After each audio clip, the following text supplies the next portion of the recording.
Every nation on the planet is in debt.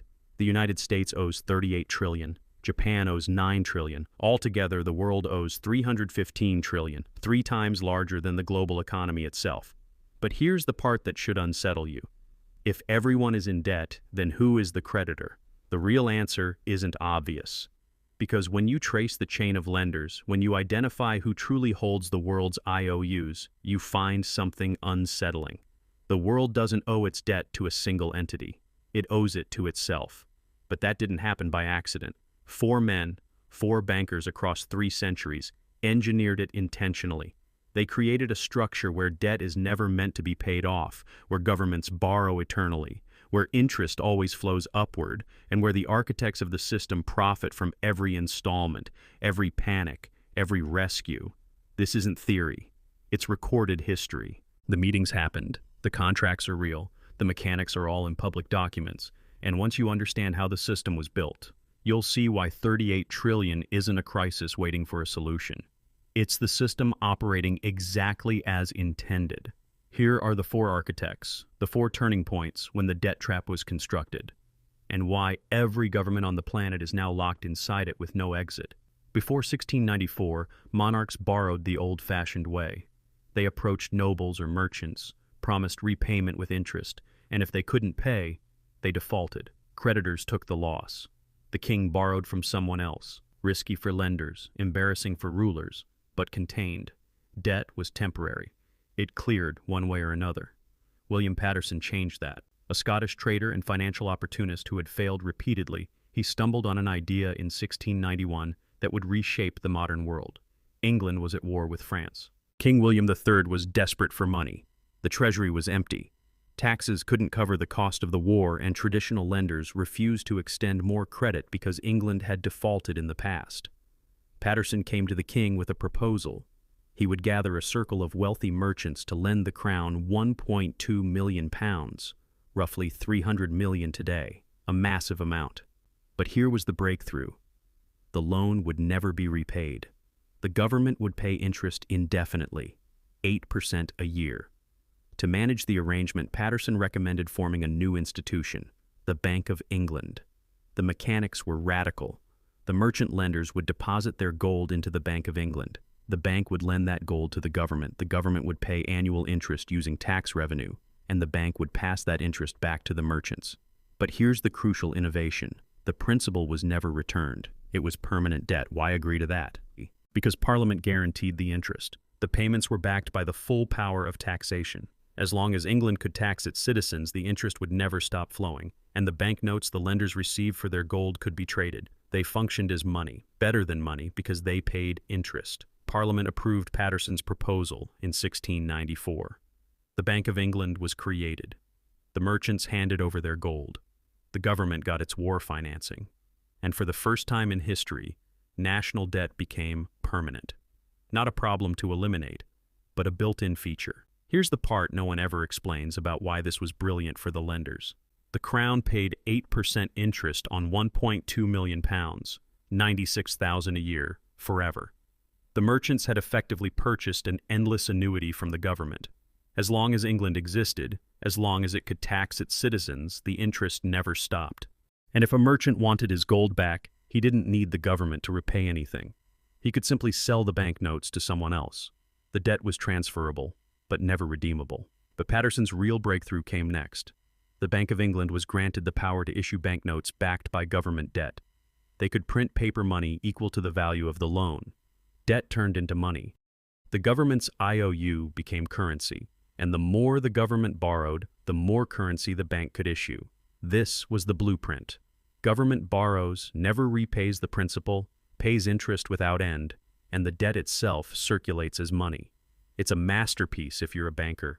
It's a disaster if you're a taxpayer, because you're financing interest on obligations that will never go away. Within 50 years, every major European state copied the model. France created the Banque Générale.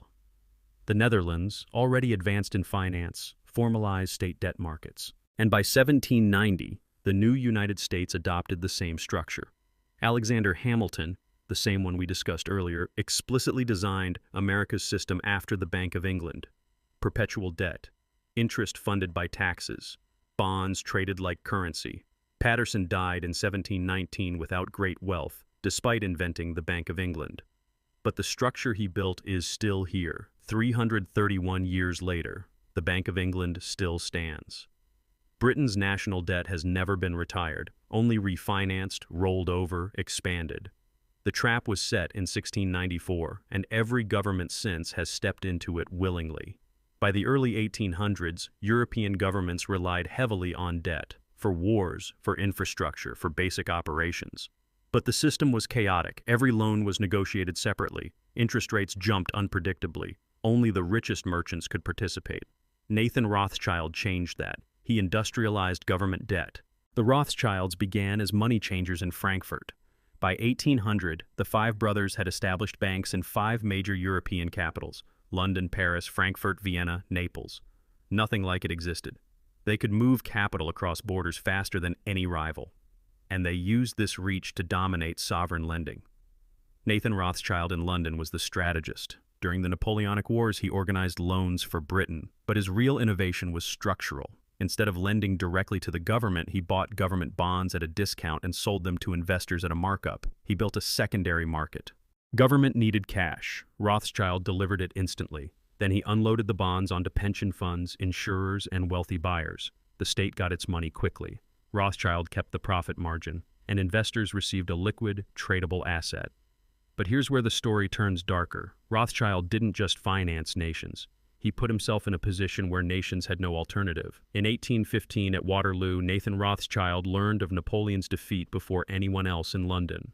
His courier network outran every official channel. He used that information to move the market. First, he dumped British bonds, creating the impression Britain was losing. Prices collapsed. Investors panicked and sold. Then, once the market bottomed out, Rothschild bought enormous quantities at the lowest prices. When the official news of victory arrived the next day, prices exploded upward. He made a fortune, not through what we'd now call insider trading, but by controlling information and timing. This defined the Rothschild method. Control the intelligence, control the issuance, control the market. By the 1820s, the Rothschilds dominated European government lending. If a nation needed to raise money, it went through them, because they controlled the distribution network. They had the investors. They dictated the terms. Here's why this matters for the debt trap. Before Rothschild, a default was possible. A king refused to pay, creditors absorbed the loss, and the system reset. Rothschild changed that by making sovereign debt global. A British bond might end up with a French investor, sold to a German bank, pledged as collateral for a loan to an Austrian noble. Ownership crossed borders, institutions, and currencies. Default wasn't just failing one lender. It was detonating an international financial web. That was the innovation. Make debt so interconnected that default becomes unthinkable. Not because governments became responsible, but because default would collapse the entire system. Governments were trapped. They had to keep servicing the debt, and they had to keep borrowing to cover the interest on the old loans. Debt wasn't just permanent anymore. It was unavoidable. The Rothschild fortune peaked in the mid-1800s. They were the richest family on earth, wealthier than kings, and it came from one source: interest on government debt. They didn't manufacture goods. They didn't build infrastructure. They lent to nations and collected forever. Patterson created the mechanism in 1694. Rothschild scaled it globally by 1815. Every major European government was locked inside. By 1900, America was rising fast, but its financial system was still primitive. Banks operated in isolation. The money supply was tied to gold. There was no central institution to coordinate credit or stabilize markets. J.P. Morgan changed that, not for the sake of the public, but to protect his own empire. In 1907, panic hit. Stocks crashed. Banks failed. The economy stalled. Morgan personally orchestrated the rescue. He gathered New York's leading bankers in his library, locked the doors, and forced them to commit their own capital to backstop the system. It worked. The panic ended. Morgan became America's unofficial central banker. But he was 70. He knew he couldn't do it again. So Morgan and the most powerful financiers in the country designed a permanent fix. They needed a central bank. Americans despised central banks. The first and second banks of the United States had both been killed by populist backlash. So Morgan's circle hid their plan. In 1910, Morgan's allies, including Senator Nelson Aldrich and representatives from the biggest banks, met in secrecy on Jekyll Island, Georgia. For 9 days, behind locked doors, they built the blueprint for what would become the Federal Reserve System. The secrecy was deliberate. They knew that if the public discovered that Wall Street bankers were designing the nation's monetary structure, the outrage would be explosive. And the plan itself was political genius. The new institution wouldn't be called a central bank. It would be called the Federal Reserve System. It wouldn't appear as one entity. It would be split into 12 regional banks. It wouldn't seem controlled by Wall Street. It would appear to be overseen by a presidentially appointed board. On paper, decentralized, democratic, public. In practice, banker control. The regional reserve banks were privately owned by the member banks. Those banks chose the boards of the regional feds, and the regional feds selected the Federal Reserve Board. The government appointed a few seats, but the bankers steered the system. And the most powerful tool, the authority to create money and purchase government bonds, went to the Federal Reserve Bank of New York, dominated by the largest Wall Street institutions, including Morgan's. Congress passed the Federal Reserve Act in December 1913, largely because most lawmakers had no idea what they were approving, and instantly the debt trap widened. The government no longer borrowed only from banks. It could borrow from the Federal Reserve, which could create money to buy government bonds. Unlimited demand for government debt. That's why this matters. Before the Fed, government borrowing had a ceiling. Banks only had so much capital to lend. But the Federal Reserve could create money by purchasing bonds. The government issues a bond. The Fed buys it with newly created dollars. The government spends the money. And the debt sits on the Fed's books, backed only by the promise that taxpayers will service it forever. This is the mechanism that enables infinite debt. The Fed guarantees a buyer for government securities, guarantees demand, guarantees rollover. The government never has to stop borrowing. It can refinance endlessly because the Fed will always purchase the debt, and the interest flows from taxpayers to the banks that own the Federal Reserve System. Morgan died in 1913, the same year the Fed was born. But his legacy is the architecture that makes today's $38 trillion of U.S. debt possible. Without the Fed, the government could never borrow at this magnitude. The market wouldn't support it. With the Fed as a permanent buyer, the limit disappears. The debt trap became infinite. By the 1970s, the Patterson-Rothschild-Morgan system was global. Every developed country borrowed, rolled over, paid interest. But developing nations were different. They borrowed for infrastructure, and many couldn't keep up with payments. The trap was reaching its breaking point, until Paul Volcker made it permanent. Volcker chaired the Federal Reserve from 1979 to 1987, and he faced a crisis: inflation over 10%, U.S. credibility collapsing, foreign governments losing faith in the dollar. He had to kill inflation even if it meant triggering a recession. So in 1979, Volcker pushed interest rates through the ceiling. The federal funds rate jumped from 11% to 20%, the highest level in American history. Inflation broke, but something else broke with it. Developing countries had borrowed billions of dollars in the 1970s when rates were low. Now the loans came due, and the interest bills had tripled. Mexico owed $80 billion, Brazil $60, Argentina $40. They couldn't pay. Their interest obligations were larger than their export earnings. In August 1982, Mexico announced it couldn't make its payments. Default. This should have detonated the global financial system. American banks held most of the loans. If Mexico defaulted, Citibank, Bank of America, Chase Manhattan, all of them would absorb enormous losses. Some might fail. The entire banking sector was exposed. Volcker could have allowed the defaults, let the banks take the hit, let the system reset. He didn't. Instead, he engineered a rescue using the International Monetary Fund. The IMF would lend Mexico, Brazil, Argentina, and others enough money to keep paying interest to American banks. These were called structural adjustment loans.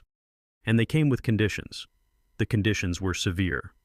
Governments had to slash public spending, privatize state industries, open their economies to foreign capital, devalue their currencies, effectively surrendering economic autonomy so they could keep sending interest payments to foreign creditors. And here's the essential point. The IMF loans didn't erase the debt. They extended it. They made it bearable, but permanent. This was Volcker's innovation. When a country can't pay, don't forgive the debt. Restructure it. Lend just enough to keep the interest flowing. Extract political concessions in exchange. Debt became a tool of control. Nations that couldn't pay were forced to sell off assets, abandon domestic priorities, and accept foreign oversight, all to remain indebted. The pattern has repeated for 4 decades. Greece in 2010, Argentina in 2001, Sri Lanka in 2022. Each time the same formula. IMF money to keep paying interest, austerity imposed, sovereignty traded away, and the debt never disappears. It's simply repackaged and made permanent. Volcker died in 2019, but his legacy is the structure that guarantees the debt trap is global and unavoidable. Even when countries can't pay, they aren't allowed to default. They're refinanced into endless indebtedness, and the interest keeps flowing to the same creditors, the same banks, the same institutions, the same system Patterson created in 1694. Now let's assemble the architecture those 4 men built, a system where debt is infinite and escape is impossible. Start with Patterson. Governments borrow, never repay principal, pay interest forever. Add Rothschild. Make the debt tradable worldwide, no single creditor, a global web. Default becomes catastrophic. Add Morgan. Central banks create money to buy government bonds. Unlimited demand. Governments can borrow without limit. Add Volcker. When borrowers fail, restructure, don't forgive, so the interest stream never stops. The result is the world we live in, 315 trillion in global debt, government debt, corporate debt, household debt, none of it ever repaid, all of it paying interest, all of it connected through one financial system. So a default anywhere threatens collapse everywhere. Here's how the mechanism works. The US government issues 38 trillion in debt. About 20 trillion of it is held by Americans themselves, pension funds, mutual funds, insurers, banks, and the Federal Reserve. These institutions buy treasuries because they're treated as the safest assets in the world. But those bonds pay roughly $1 trillion a year in interest. That money comes from taxes. Taxpayers send money to the government. The government sends it to bondholders. And bondholders are mostly institutions owned by the wealthy. It's a continuous transfer from labor to capital. The other 18 trillion is owed to the government's own accounts. Social Security, Medicare, the trust funds. The government borrowed from them and spent the money. Now it owes itself, which really means taxpayers owe, because when Social Security needs to cash those bonds, the government must raise taxes or borrow again. It's a shell game. But the interest never stops. Now scale this globally. Japan owes 9 trillion, mostly to Japanese institutions and the Bank of Japan. Europe owes 14 trillion, largely to European banks and the ECB. China's domestic debt is held by its state banks. Every nation is running the same machine, and all of them are tied together. Japan owns U.S. treasuries. The U.S. holds European debt through the IMF. Europe holds developing world debt through the World Bank. It's circular. Everyone owes everyone, and the interest flows upward to the institutions managing the debt. Here's why the cycle can't stop. If the U.S. paid off its 38 trillion, the money supply would collapse. Because dollars are created when the government borrows. Paying it off would delete those dollars. That would trigger deflation, depression, a full economic breakdown. So the government can never pay it off. It has to borrow again and again, rolling the debt forward and paying interest forever. The same logic applies worldwide. If every country cleared its debt, 2/3 of the global money supply would vanish. Trade would freeze. Economies would fail. Debt can't be erased. It's structural, built into the architecture. And here's who profits. The institutions that hold the bonds. BlackRock, Vanguard, State Street, Fidelity. These asset managers control tens of trillions. They buy government debt using retirement savings, pension money, insurance premiums, and they capture the interest. Roughly $1 trillion a year from U.S. debt alone, plus interest from Japan, Europe, and everywhere else. That trillion in interest is a hidden tax, a permanent flow from taxpayers to bondholders. It's the largest wealth transfer in human history. It never stops because the debt never shrinks. Now the final turn. The 4 architects never conspired together. They lived in different eras, but each solved a problem in a way that strengthened the system. Patterson made debt permanent in 1694. Rothschild made it global in 1815. Morgan made it infinite in 1913. Volcker made it inescapable in 1982. Piece by piece, they built a structure where governments borrow endlessly and pay interest eternally. And the institutions that own the bonds, the ones that manage the system, are the true beneficiaries. Not taxpayers, not governments, the financial operators. And here's the truth that matters. 38 trillion isn't a crisis for them, it's revenue. Every dollar of debt is an asset on a balance sheet. It earns interest. It becomes collateral for more leverage. And as long as confidence holds, as long as people believe the government will keep making interest payments, the machine runs. It doesn't need the principal to be repaid. It only needs the interest to keep flowing. That's why the debt trap is complete. There is no exit that doesn't collapse the system. 4 architects, 3 centuries, 1 mechanism, and every nation on earth is now inside it. If this shifted how you see government debt, if you finally understand that 38 trillion isn't an accident or a mistake, but the system doing exactly what it was built to do, then you're starting to see how power really operates. Subscribe if you want to understand how the machine was constructed and who runs it, because they won't teach this in school.